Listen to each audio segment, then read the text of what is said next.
All aboard! All aboard the Spencer Strider hype train. It's kind of a weak train noise. It's more of a whistle, I guess. Yeah, it's like a toy train. Yeah, right. It's the best you could do.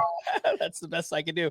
Honestly, I didn't have time to look up anything else, and that's all I had on the computer. So that's what we're going with. Spencer Strider made his spring debut, and you really could not ask for anything more. 2 2/3 perfect innings with 6 strikeouts. Did it against the Red Sox backups. I will point that out. There's some prospects in that lineup, but this was not the Red Sox main starting lineup. It was still fantastic regardless. No StatCast for this game, but Chris, I know that you were tracking the velocity while watching this start. Yeah, I went back and watched every pitch, and unfortunately they didn't have the radar gun turned on for the first 3 pitches, so we don't know every pitch, and obviously we don't have the granularity or, frankly, the specifics. I have no idea if they're using StatCast and it just doesn't get fed or if it's just one radar gun, which always has issues. But all that being said, we have some velocity data, and he averaged 95.2 with, we didn't get this one was 95.8, this one was 96.2. His average was 95.2 based on the whole number that was broadcast, which is 2 miles per hour down from 2023, 3 miles per hour down from 2022, and about 1.5 mile per hour down from the 2 starts he made last year. But it's his first start back. I think it's fair to, I actually don't know. Because you see it both ways, right? You see the he was amped up for his first start back, and then the velocity goes down. Here's what he actually had to say about the velocity. Mm-hmm. Strider said, velocity is kind of the last piece for me. That's something I'd like to have a slow build with, but it still felt like the ball was getting on guys, and it sure looked like the ball was getting on guys. It's spring training, but that was definitely a good one. So I don't want to diminish this. This was everybody was going nuts. You couldn't have asked for more. Yeah, and so positives. He struck out everybody almost. He struck out 5 in a row. He threw a lot of breaking balls, and it looked really sharp. Mm-hmm. He seemed to really emphasize that even over the fastball. Mix the changeup and cutter in a couple times too. He threw curveball. Sorry. He threw just 4 balls in his 2 2/3 innings. The rest were strikes. Yeah, I don't think he was supposed to pitch a 3rd inning. I don't think so either. I think he was just so efficient. He was so efficient, exactly. And apart from the pure velocity readings, which I was noticing, man, there's a lot more mid-90s pitches here than high 90s pitches, and I think at the 3rd inning, I saw like a 93 on the fastball. Yeah.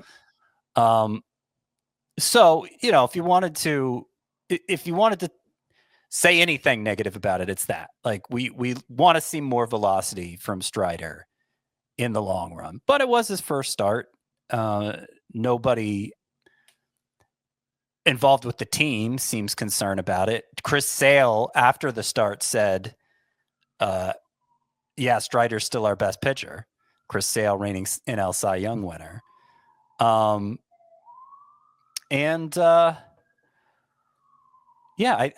think this is as much as you could. I had the thought as he was going 2 2/3 innings on March 17th. Well, why not just make Strider the 5th starter? Even if he can only give you 4 innings at that point in time, it seems worth it. But it sounds like I didn't put the exact quote, but it sounds like Strider shot that down. He said, I want to take my time with this. I want the buildup to be right. I'm paraphrasing, but it was something like that. So I don't know that we're going to see the timetable move up from late April, but you feel pretty confident after watching this start that it's going to be late April and that you're basically going to get Spencer Strider. And so the question is, how much should he move up draft boards? I don't think it's 0, but I think you could potentially go overboard with it. Yeah, can I tell you my overriding thought while watching this start? Sure. There's no way I'm drafting Spencer Strider. My immediate thought was, he's going to be a top 75 pick, and that might be the floor moving forward. And wouldn't you know it, there were 4 drafts completed on Monday on NFBC. It's the only platform we have that data for, and his ADP was 79. So, yeah. Spencer Strider, we're going to see him picked in the top 50, I think, in the final week. I think that 75 is the floor for the ADP, and I just there's no way I'm going to do it. Like that would seem to go against, if that's NFBC, that would, and we're still thinking he's going to miss most of April. Normally they're so cautious about injuries on NFBC. Yeah, sometimes. A lot of people shoot for upside too, though. Yeah, well, there's the overall component. And I think there's also just like, yes, I think on the whole, players tend to get discounted quite a bit for injuries, but there are certain exciting players that this group doesn't really, and we don't need to do the meta discussion about NFBC. We've had that discussion all offseason. It's just to say that NFBC, CBS, ESPN, Circle K, wherever you're drafting, Spencer Strider is going to be a top 80 pick. I think that is the floor moving forward. And pitching is way too easy to find to justify that. Unless,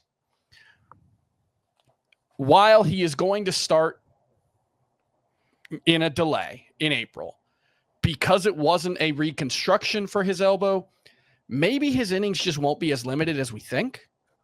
And once he's ready to go in April, he'll just be able to go the rest of the way, and he can get to 150 or 160 innings, whatever it ends up being. And in which case a top 80 pick is amazing, because I do think he's going to be very good. But my expectation is still like 140 innings is the absolute ceiling for Spencer Strider. And it's probably more realistically going to be something like 130.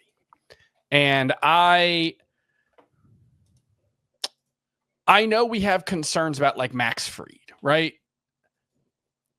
I can't draft Spencer Strider coming off an elbow surgery 30, 40 picks ahead of Max Fried, which is where that price is going to end up. I just can't do it. Yeah, it's I hear you. Especially in a shallower league, I could probably think about it. But I also want to point out, especially on a Braves team, that this is speculation, but I have to imagine they're going to give him the Reynaldo Lopez Chris Sale treatment. So which they've already talked about with Lopez and Sale, that they're going to try to avoid having them start on 4 days rest as often as possible. Yeah. Sale only did it 17 times in 29 starts last season. I don't think anybody's complaining about what Chris Sale and Reynaldo Lopez gave them last year. Yeah. And on that note, they weren't top 80 picks. No, but Sale would have been if we knew what his numbers would look like. Spencer Strider, if you're putting 140 innings, you're saying 140 and 131 and 2/3 innings in 2022. Strider got 202 strikeouts. Yep. So you can talk yourself into the upside as a top 80. Yeah, pick. he had a 2.67 ERA. He went 11-5. 130 innings, like that's what I mean, though. Is 130 innings is probably the realistic ceiling, unless I'm misreading it. But that's the way I'm treating it. I think the idea is they want to give him they want to manage his innings in April, kind of starting him late like this. And then just, they may build an extra rest like most teams do for most pitchers these days, but I don't think they're planning on like hitting the brakes much during the season unless he just isn't healthy. I'm not going to pay the price either. If we're talking about a top 80, top 75 pick for Strider, and it's more so just the psychological aspect of I could have got him all off season as 125 or 130. Now, if I really want him, I got to spend 50 higher picks to get him. I can't allow myself to do it. So if I miss out on him because of that, sure. But if he continues to slip, like if other people are not tuned into what he's done in this one spring start, and he still goes outside the top 100, yeah, I think I could be down with that. But once we're talking about top 80, top 75, I don't think that I will be the one doing that either. Yeah, like I see people saying like, oh, you could get 200 strikeouts and 12 wins and really good ratios from him, and it's like you could get that from Logan Webb too. Like, obviously, Spencer Strider's strikeout rate will be much higher, but Logan Webb has gotten to 200 strikeouts before, and if not, he's gotten very, very close. I can't remember exactly if he got there. saying, okay, it's actually Strider's numbers plus whatever pitcher you Right, start but instead of Strider in April. it's only going to be 3 weeks, and you've got to hit on that streamer for those 3 weeks. And shallower leagues, I think you probably will. That's why I think it's more of a shallow league play than like a deep 15 teamer. Yeah, we do have to move on. Scott, just give me a yes or no. If the ADP is top 80, do you pay the price on Strider? Probably not, but in shallow leagues, I'd think about it.